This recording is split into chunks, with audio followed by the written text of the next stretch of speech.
currently AI technology has become very close to the humans.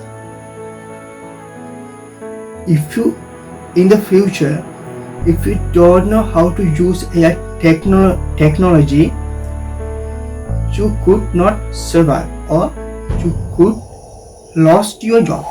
Therefore, I am using this LionaAI YouTube channel to educate you on how to apply this AI technology according to your field. That's mean any kind of field.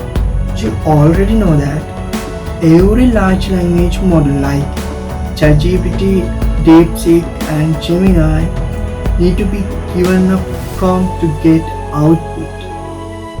That's mean you need to give input. Then large language model give you to output.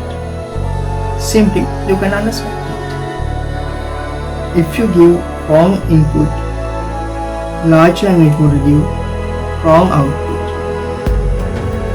If you give normal kind of input, after that large language model give normal kind of output.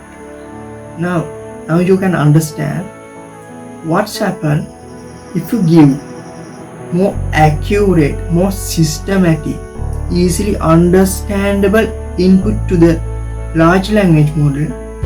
After that, large language model give you more accurate information very quickly. That's what we call prompt engineering. This introduction video is finished now.